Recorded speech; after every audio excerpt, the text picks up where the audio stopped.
ao meu canal, meu nome é Lorena e nesse vídeo eu vou falar pra vocês quais foram as minhas primeiras leituras do ano, pegando janeiro e um pouco de fevereiro assim o início, porque eu demorei pra gravar esse vídeo, então por que não? Vamos ser honestos, o que eu li até agora. E foi mais ou menos uns 10 livros que eu vou colocar aqui, mais alguns eu gravei vídeo já pro canal, ou tô gravando, então eu não vou me aprofundar muito nesses, vou colocar o link pro card aqui se já tiver, senão já fiquem avisados que vai sair. E de resto tem alguns romances, alguns muito bons e alguns meio mais ou menos aqui que eu quero conversar com vocês, mas eu quero muito saber a opinião de vocês, então não esqueçam de deixar nos comentários o que vocês acharam desses livros, se vocês já leram, ou se vocês querem ler, comenta aí embaixo também e bora pro vídeo. Enfim, eu comecei o ano já lendo Leve-me com Você, eu já tinha passado da metade, eu acho, porque eu tava gravando o vídeo lendo os livros favoritos do Geek Freak, do Vitor Almeida. Se você ainda não viu esse vídeo, clica aqui pra assistir no canal, tá bem legal. Eu li pra esse vídeo também Jogador Número 1, que foi minha segunda leitura do ano, e como eu já falei no outro vídeo, eu não vou me aprofundar muito aqui, mas fiquem com a indicação porque são dois livros muito bons, mas eles têm estilos diferentes. Leve-me com Você, eu acho que você vai gostar se você adorar ficção, não se importar com uma história que não tem muito romance, não tem romance na verdade, e se interessar por uns temas mais profundos sobre família, sobre vício, alcoolismo, uma história de reencontro e como o processo de cura de uma pessoa pode afetar a cura de outra pessoa também. Enfim, não quero entregar muito, eu já falei a sinopse no outro vídeo, se vocês quiserem assistir é só clicar ali. E Jogador Número 1, eu acho que vocês vão amar se vocês gostarem de coisas meio distópicas e futurísticas, principalmente se você acha interessante essas discussões agora sobre o metaverso e gostar de umas coisas meio geek, meio nerd, assim, jogos, cultura dos anos 80. O filme é bem diferente do livro, mudaram muita coisa, mas se você gostou do filme, é capaz de você gostar do livro também. Depois eu li um romance chamado Mais Que Amigos, que é um Friends to Lovers. Eu ouvi muita gente indicando esse, uma pegada meio comédia romântica, assim, e eu tava nessa vibe, eu queria ler. E assim, eu criei muita expectativa, porque tinha tanta gente indicando, e foi diferente do que eu esperava. Assim, cumpriu o seu propósito como romance, eu acho que foi gostosinho de ler e tinha tudo que a gente sente falta num romance. As tropes, as coisas engraçadinhas, enfim, os momentos de conexão, só que eu achei um pouco raso. Eu achei que toda a personalidade dos protagonistas se baseava em ela ser uma mulher e ele ser um homem. Então, literalmente, os traços de personalidade do cara era tipo,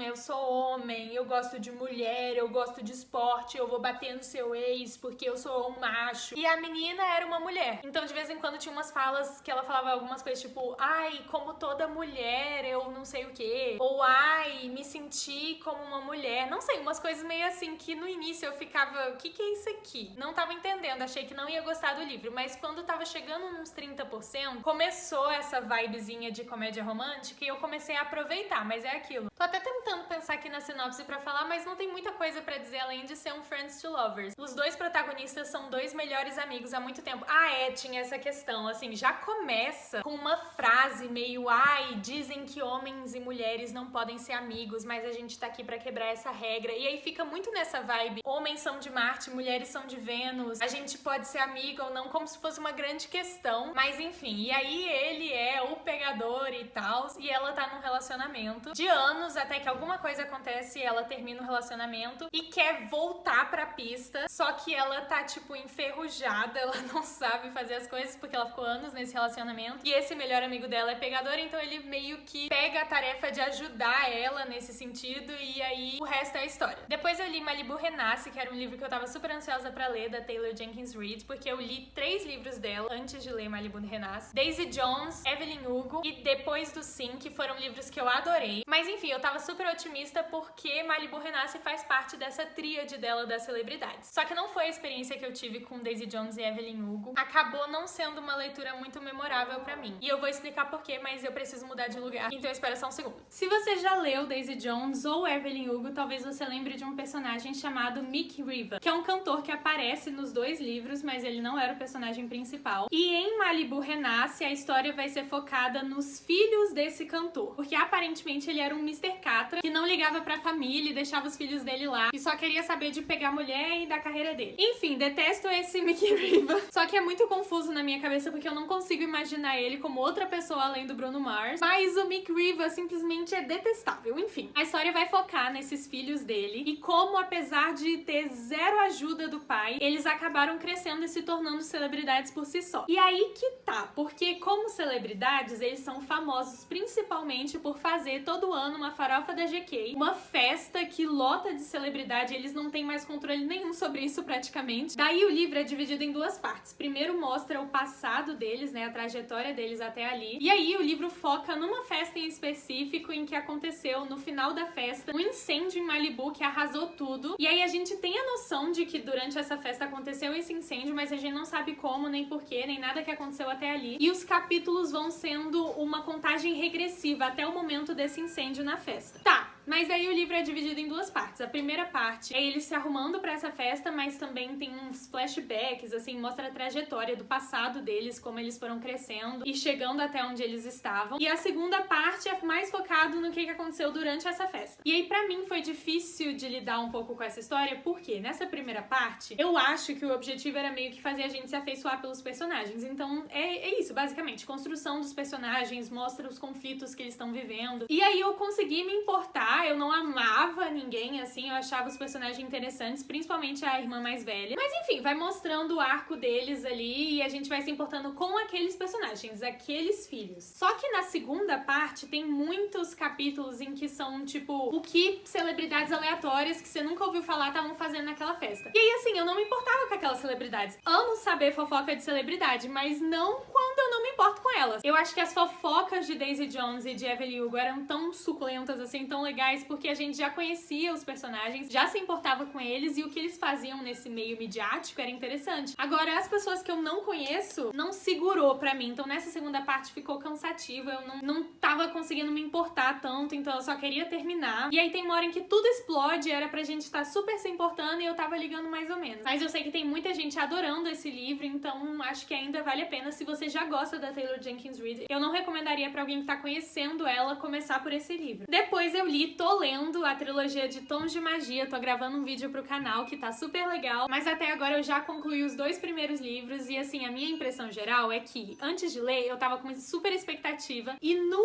início, bem no início assim do primeiro livro, as coisas desandaram pra mim, porque eu tava querendo algo que me arrebatasse logo de primeira e o início é bem lento. E aí eu fiquei muito tempo sem ler o livro e agora eu peguei de volta. E assim que você pega, que as coisas começam a andar mesmo, dá o gatilho das coisas, eu simplesmente não consegui parar, porque começa a acontecer uma coisa atrás da outra, eu não sabia o que estava acontecendo, precisava saber. E até agora, pra mim, eu ainda não terminei o terceiro livro pra dizer com certeza, mas tem sido uma escadinha. Eu achei o segundo livro melhor do que o primeiro, e o terceiro tá com potencial porque eu tô com expectativa. Eu ouvi as pessoas falando que é o melhor, vocês vão ver no vlog que vai sair aqui no canal. Depois eu li outro romance chamado To Love, Jason Thorne, que tá fazendo um super sucesso na gringa. E assim, eu não sabia o que esperar direito desse romance, acho que eu imaginei que seria um romance mais fofinho pelo tom do início do livro. O livro começa com, não é exatamente flashback, né, mas assim, uma ambientação dos anos passados, quando os protagonistas eram jovenzinhos, porque a história é sobre a protagonista, não lembro o nome dela, que se apaixona por esse Jason, que é o melhor amigo do irmão dela, só que ela é uma criança, né, ele também é uma criança, mas é uma criança mais velha, e ela tá completamente apaixonada por esse Jason, ele vive na casa dela, até que acontece alguma coisa nesse passado que ele quebra o coração dela, e aí quando ela fica um pouco mais velha, talvez pra processar isso direito, ela escreve um livro em que ele é o protagonista. Claro que ela não deixa isso óbvio, mas ela escreve um protagonista inspirado nele e no romance que eles poderiam ter tido, mais ou menos. Só que detalhe, esse Jason cresceu pra virar uma super estrela de Hollywood, ator, e quando ela assina um contrato pra adaptar o livro dela pro cinema, ele é chamado pra ser o ator principal. Enfim, esse livro é ruim? Não.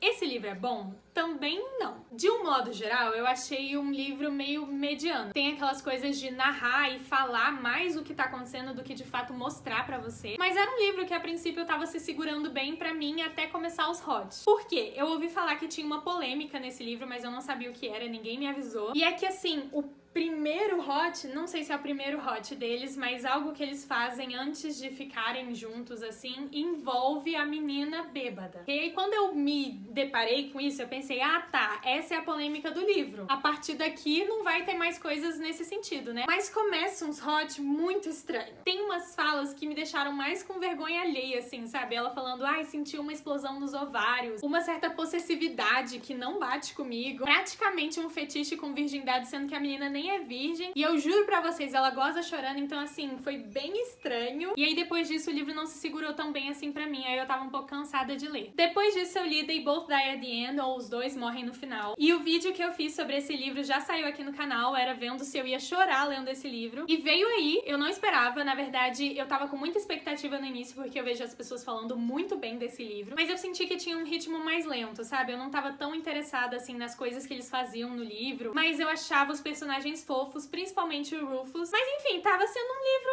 ok pra mim, assim, eu tava gostando, eu tava achando que tinha muitas reflexões interessantes e era sensível. E eu tava gostando, mas eu não tava super empolgada devorando o livro. Tava se arrastando um pouco pra mim, então eu até imaginei que eu nem ia chorar nesse livro, mas no final não teve escapatória pra mim. Vou deixar o card aqui com o link do vídeo pra vocês assistirem, que eu falo a sinopse lá, as coisas que eu mais gostei. Depois, em uma viagem de ônibus que eu fiz esse mês, eu tive um tempão pra ler Nasci Pra Brilhar. E eu confesso que eu não tava com muitas expectativas, porque eu vi essa capa e eu achei estranha, sabe? Eu pensei que ia ser uma coisa bem clichê, animada demais pro meu gosto, enfim, que eu ia gostar talvez, né, porque eu tava lendo, então eu achava que eu ia gostar, mas não muito. E eu amei, tipo assim, foi tudo na minha carreira esse romancinho. Se eu tava penando com alguns romances até então, esse foi tudo. Assim, o foco principal não é o romance, é a trajetória dessa protagonista super forte, determinada, correndo atrás dos sonhos dela, maravilhosa, que assim, ela é uma mulher gorda e bi, com ascendência coreana, que vive nos Estados Unidos. E o sonho dela é ser uma artista de K-pop, ela dança e canta muito bem, mas ela sempre sofreu gordofobia, principalmente dentro de casa, porque a mãe dela é simplesmente doida. Mas essa não é uma história de ela transformando a insegurança dela em autoestima. Não, ela já tem uma autoestima alta, ela sabe que ela vai correr atrás das coisas dela, ela sabe que ela é uma mulher linda e forte, maravilhosa, e ela tá disposta a dar o que ela tem pra correr atrás dos sonhos dela, mesmo que ninguém apoie ela. Então ela se inscreve nesse reality show que acontece nos Estados Unidos, mas é um reality show coreano, e é um reality show mais ou menos The X Factor, assim, tem umas coisas meio parecidas. E eu amei, eu achei que essa coisa do reality show foi construída de uma forma que me deixou tensa, mesmo imaginando que teria um final feliz, eu não sabia o que esperar direito. E tem representatividade bi bem feita, eu acho que muita gente não panfleta histórias bi quando na verdade a protagonista fica com um homem ou o cara fica com uma garota, mesmo que eles continuem sendo bi, porque não entende como um livro LGBT, mas ainda é sim. E esse par romântico dela é meio muito fofinho. Tem um determinado momento do livro em que eles se definem como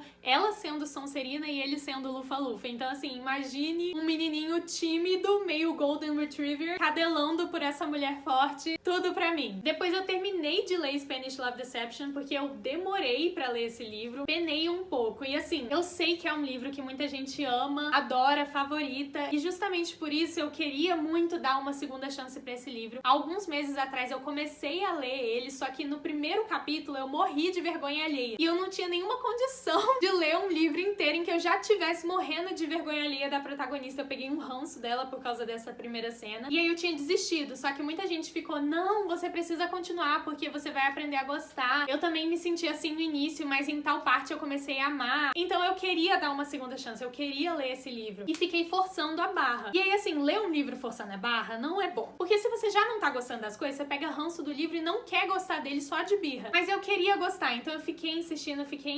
Mas quando eu tava tipo em 30% do livro, eu já tava pensando em abandonar de novo, e aí me falaram, não, você precisa ler até 60% do livro, porque você vai amar nos 60%. E continuei, e assim, em algum momento eu comecei a gostar do livro, assim, da história dos personagens, comecei a me importar, mas eu fiquei com aquela sensação assim, era esforço demais pra ler um livro, mas eu ainda acho que vocês podem amar, então se você tem interesse em ler, leia esse livro. É sobre fake dating e enemies to lovers, que vão a um casamento juntos, tem várias tropes interessantes nesse livro. Esse vídeo tá difícil de gravar, começou a chover agora, tive que mudar de locação, mas tudo bem. Vamos encerrar falando de um livro que eu ainda não terminei, mas que também é nessa vibe de comédia romântica, que é People We Meet on Vacation. Já tem várias marcações, é da mesma autora de Beach Read, e eu tô amando. Ao contrário de Beach Read, esse aqui é um Friends to Lovers, de dois melhores amigos completamente diferentes um do outro. A Pop é uma garota que é o estereótipo de sagitariana, ela ama viajar viajar, ela é um espírito livre, ela é leal, extrovertida, super animada, adora festas. E o Alex é um cara mais quieto na dele, o rolê ideal pra ele é ficar quieto lendo os livros dele. Enfim, nessa vibe. E há muitos anos atrás eles começaram uma tradição de viajarem juntos todo verão. E apesar de, na maioria das vezes, eles viverem uns perrengues de viagem, né, ter que racionar dinheiro, era a época mais feliz da vida deles, era incrível. Até que algum tempo atrás eles brigaram, aconteceu alguma coisa na última viagem de verão deles e a amizade dos dois nunca mais foi a mesma. Corta pro presente, eu acho que uns 2 anos passaram desde então, 1 ano, não sei direito. E a Pop é uma jornalista de viagem, ela tinha um blog antes, quando eles começaram, e a carreira dela foi ascendendo bastante, até que agora ela é super bem sucedida. Só que ela não fala mais tanto com o Alex e ela tá super desmotivada. As viagens dela do trabalho que sempre animavam ela não são a mesma coisa de antes. E aí tem um momento em que ela se pergunta: qual foi a última vez em que eu me senti feliz de verdade? E a resposta vem fácil, foi na última viagem de verão deles. Então, mesmo sem falar mais direito com o Alex, mesmo a amizade deles não sendo mais a mesma coisa, ela chega: